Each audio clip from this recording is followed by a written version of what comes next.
The next tattooer on our series of talks is Hector Cedillo. Let's get to know him, learn a little bit about his journey as an immigrant and as a tattooer. This was a pretty long interview, so we broke it into clips at first. The full length will be available later. Enjoy.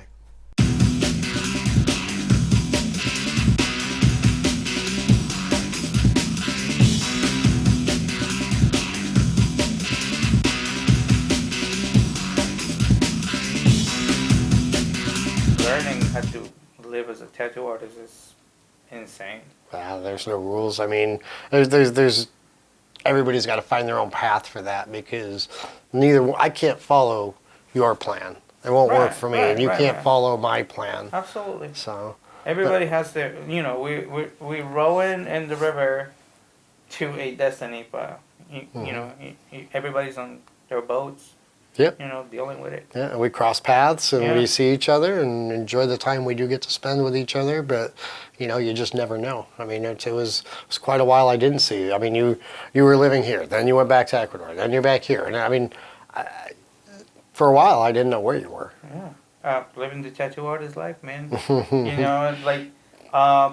We made the first time we moved to Ecuador, we thought that was the right decision at the time, but right. It didn't happen. We came back here. We ended up opening the studio down there. That's the only thing that worked out the first time.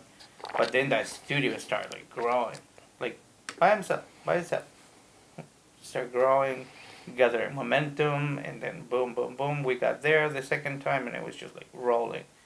Good tattooing every day, having fun every day in the studio, just with this team of people, just eager to do tattoos, good tattoos. Right. Now, how successful is tattooing in Ecuador? Is it really popular or legitimate? Is there a lot of shady stuff on the side? I don't know much about Ecuador at all. Ecuador is a melting pot of just tattooing speaking, melting pot of styles. And there's all these new kids start coming out and they're grasping in one style and mastering it. You know what I mean? They don't have to go through the hustle of what's gonna be my style?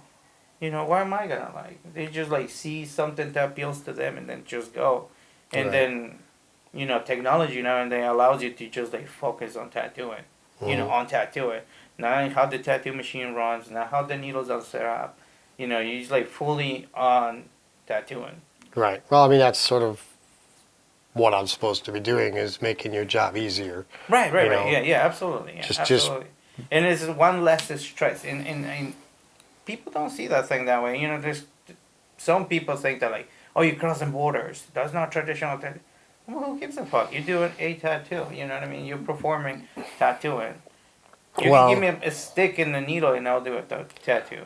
Well, you're creating art and you're making the client happy. Yeah, that's what it should be about. It's not about the artist and their ego. It shouldn't be. Yeah. I mean, it's more about the experience too, man. It's you try to give a little bit of that essence to your client that you were there with so many hours, you had a good time, you tattooed, and boom, you might create a relationship with this person that's going to become your regular client or something like that. Right.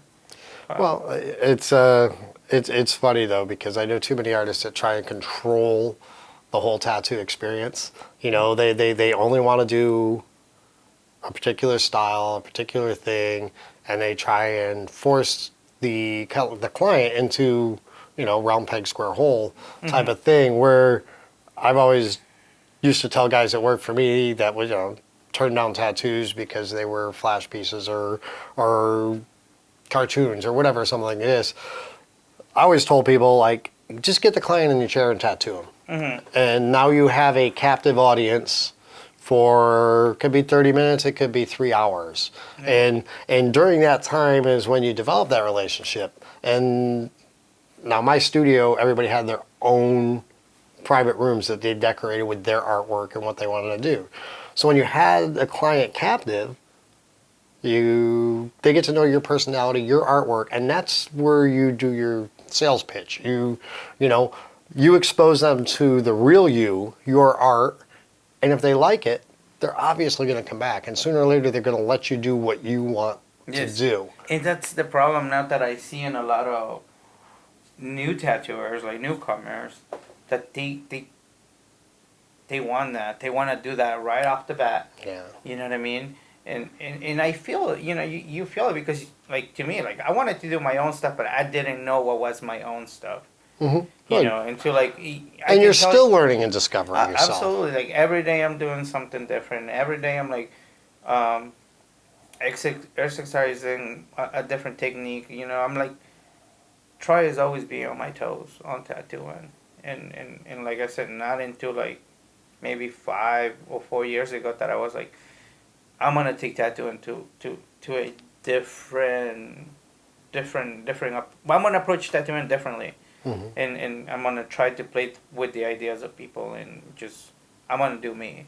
You know, I already like did my time tattooing people, tattooing flash, and I loved it, and I always do. But now I want to do me. Like, I hope you enjoyed that. In the next clip, we'll talk to Hector about what's important to him and where he's headed. Next time, we're going to talk to Hector about what being a tattooer, looking outside at the sky. Okay. No, I haven't had too much coffee. Oh, look at the little red light. Okay.